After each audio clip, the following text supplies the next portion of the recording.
اس پر اطمینان نہیں ہے کہ اللہ کا کوئی فیصلہ غلط نہیں ہو سکتا. وہ انصاف کرنے والا ہے, وہ مہربان ہے. آپ اصول بتائیں. یہ بات اگر آپ کی صحیح ہے کہ بچے کو پتہ ہی نہیں لگا, تو میں ایک ناچیز انسان آپ کو لکھ کر دے رہا ہوں کہ وہ بچہ پکڑا ہی نہیں جائے گا. بچے کو پتا تھا اور اس نے ضد کی, تو پھر وہ بچے گا نہیں. دونوں میں فرق کون کرے گا؟ وہ کرے گا جس کا فرق کرنا غلط ہو ہی نہیں سکتا. تو آپ اس پر پریشان ہو جو آپ کی پریشانیاں ہیں. اللہ میاں والی پریشانیاں خود نہ لیں, اس لیے کہ وہ بہت کافی ہے. جی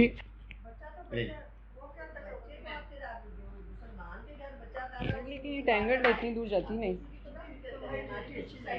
آپ کو کیا ان کو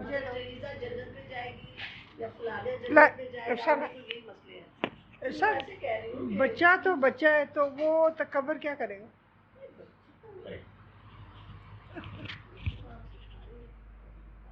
دیکھیں, یہی باتیں ہیں جو ہمارے ہاں دین میں واضح کی گئی ہیں. ایک شعور کی عمر ہوتی ہے. دیکھیں, جب بچہ شعور سے پہلے کی عمر میں ہے تو والدین کی ذمہ داری, والدین نے کیا سکھایا.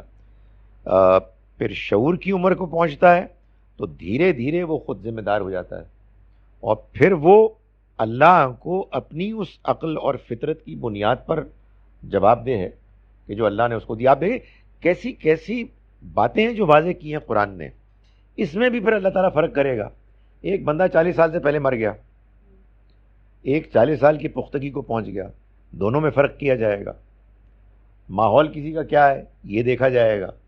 آپ یہ دیکھیے کہ قرآن سے معلوم ہوتا ہے, اسی سورہ سے غالباً وہ احقاف ہے کہ جس میں اللہ تعالیٰ فرماتے ہیں کہ پہلے آدمی والدین کے ساتھ ہوتا ہے, ان کی انگلی پکڑتا ہے. سچی بات ہے کہ آدمی سمجھتا ہے والدین ہی سب کچھ ہیں, وہی ہے کہ جو ساری کائنات ہیں, انہی نے جو سکھایا وہی سب کچھ ٹھیک ہے.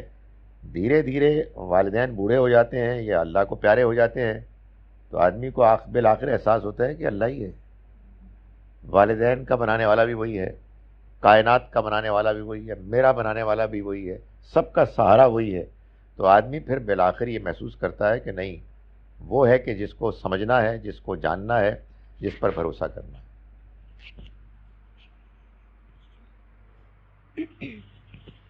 سر, یہ جو ابھی پہلے بات بھی ہو رہی تھی کہ حضرت عمر فاروق کے دور میں جو ہے بہت زیادہ فتوحات ہوئی اور یہ سب کچھ ہوا, تو سر نبی پاک صلی اللہ علیہ وآلہ وسلم جو تھے وہ تمام عربین پیننسلا میں یہ دین غالب کرنے کے لیے آئے تھے. تو پھر ہم یہ سمجھیں کہ جو حضرت عمر فاروق نے جو بھی کچھ کیا, جو بھی فتوحات کی ہیں, جو بھی مقابلے کیے, وہ اسی سلسلے کی ایک چین تھی جس کو انہوں نے کنٹینیو رکھا. اور کیا نبی پاک صلی اللہ علیہ وسلم کی ذمہ داری ان کو سونپ کے گئے تھے کہ یہ سب آپ نے, اب یہ کام آپ نے کمپلیٹ کرنا ہے؟ دیکھیں, آپ نے جتنے سوالات کیے ہیں ان میں سے کسی سوال کا ہمارے پاس کوئی حتمی جواب نہیں. پہلے تو دیانتداری سے مان لیں. ہوتا تو کوئی سورہ مبارکہ ہوتی جس میں اللہ تعالیٰ کہتے فرماتے ہیں. اب کیا ہے, اب ہمارے سامنے کچھ حقائق ہیں اور ہم ان کی روشنی میں انفرنس ڈرا کر رہے ہیں, کچھ نتائج نکال رہے ہیں جو غلط بھی ہو سکتے ہیں. ہمیں صحابہ کرام اور خلفائے راشدین سے حسن ظن ہے, اور یہ محض جذباتی نہیں ہے, قرآن کی بنیاد پر ہے. قرآن نے ان کے بارے میں جو تبصرے کیے ہیں, ان تبصروں کے بعد اگر کوئی صحابہ کرام کی جماعت سے فی الجملہ بدظنی رکھتا ہے تو اپنی خیر بنائے. اس لیے قرآن تو بڑا واضح ہے ان کے بارے میں. یہی اللہ کے گواہ ہیں جن کو اللہ تعالیٰ نے انسانوں کے سامنے گواہی پیش کرنے کے لیے کہا ہے, اور قرآن نے اس کو بیان کیا ہے. لِتَكُونُوا شُهَدَاءَ عَلَى النَّاسِ, تاکہ تم ہو جاؤ انسانوں کے سامنے گواہ. وَيَكُونَ الرَّسُولُ عَلَيْكُمْ شَهِيدًا, اور رسول تم پر گواہ ہو جائیں. تو معلوم یہ ہوتا ہے کہ نبی صلی اللہ علیہ وسلم نے جو رہنمائی فرمائی, کیا آپ نے وربلی فرمائی یا صحابہ کرام نے, خلفائے راشدین نے اس کو آپ کے فیصلوں سے, جیسے خطوط لکھنے کا فیصلہ ہے, جیسے اسامہ کے لشکر کو تیار کرنے کا فیصلہ ہے, اس سے انفر کیا. نہیں جان سکتے ہم. ویسے اب مزید تحقیق سے یہ واضح ہو رہا ہے کہ جو آپ کو معلوم ہے تاریخ تو پھیلی بھی ہے, تاریخ میں کتابوں میں مختلف باتیں سامنے آتی ہیں, تو یہ باتیں اب کچھ دھیرے دھیرے سامنے آ رہی ہیں کہ صحابہ کرام اس پر بالکل واضح تھے کہ یہ جو فتوحات وہ کر رہے ہیں یہ اصل میں اسی کی ایکسٹینشن ہے, اور وہ اپنی جگہ پر ایک لمیٹڈ چیز ہے. یعنی یہ نہیں ہے کہ ہر جگہ یہ ہوگا, بلکہ ایک مینڈیٹ ہے جس کی بنیاد پر وہ ان بادشاہوں سے لڑ رہے ہیں جن کے سامنے اللہ کا پیغام آ گیا. اب بادشاہ کی فوج اصل میں بادشاہی ہوتی ہے, بادشاہ کی نمائندگی ہوتی ہے. عام انسانوں میں کسی کو ایمان لانے پر مجبور نہیں کیا گیا. سو یہ اب ہم انفرنس ڈرا کر سکتے ہیں, اور وہ ہم کرنے کی کوشش کر رہے ہیں. مگر وہ ان کی بات صحیح ہے کہ اصل میں لوگوں کے لیے اللہ کی کتاب سے زیادہ مسلمانوں کی تاریخ اہم, اور وہ اس کو بیان کرتے ہیں, جس کی بنیاد پر پھر آیت کیا کہہ رہی ہے, اس کا سیاق کیا ہے, سباق کیا ہے, اس میں جو مختلف پروناؤنز ہیں ان کے اینٹیسیڈنٹس کیا ہیں, وہ کو خاص اہمیت نہیں رکھتے. یہ معاملہ ہو جاتا ہے. مگر یہ کتاب, یہ پیغام, یہ دین قیامت تک کے لیے آیا ہے. اس لیے ہمیں قرآن کی روشنی میں ان آیات کو بھی سمجھنا ہے کہ جو مسلمانوں کو جہاد پر ابھار رہی ہیں, اور ان اقدامات کو بھی قرآن کی روشنی میں سمجھنا ہے کہ جو اقدامات بعد میں صحابہ کرام نے کیے, اور صحابہ کرام تک ہی ہم ذمہ دار ہیں. اس سے آگے کسی نے کچھ کیا اس کے ہم ذمہ دار نہیں ہیں, اس لیے کہ وہ بھی دین سمجھتے تھے, ہم بھی دین سمجھتے ہیں اسی کتاب کی روشنی میں کہ جو ہمارے پاس ہے. یہ کہتے ہیں جی کہ قیامت کی نشانی ایک جانور زمین میں نکلے گا جو بات کرے گا کہ کیا یہ صحیح ہے. قرآن مجید میں یہ بات بیان ہوئی ہے غالباً سورہ نمل میں یا سورہ قصص میں, سورہ نمل میں, کہ اگر یہ لوگ انکار کرنے والے انکار کریں اور اس پر اڑ جائیں تو خدا تعالیٰ کے ہاں یہ کوئی مشکل نہیں کہ وہ ایک ایسا جانور اٹھا لے, نکال دے, جو ان کو یہ کہے کہ اللہ کی طرف سے یہ پیغام برحق ہے. یعنی معلوم یہ ہوتا ہے کہ ان کو اس بات کی ایک تنبیہ کی گئی کہ ایسا ہو سکتا ہے, لیکن ان میں سے اکثر نے مان لیا اور ایسا ہوا نہیں. لیکن ہمارے ہاں بہت سے لوگ اس کو قیامت کے قریب کسی جانور کے نمودار ہونے کی نشانی کے طور پر بھی بیان کرتے ہیں.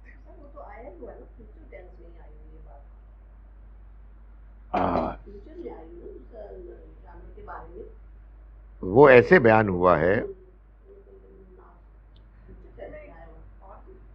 جی, یعنی وہ نشانی جس طرح سے بیان ہوئی ہے وہ یہ ہے کہ یہ ایسا ہو سکتا ہے. جی آپ فرمائیے, یہ لیں, میں اتنے آیت نکالوں.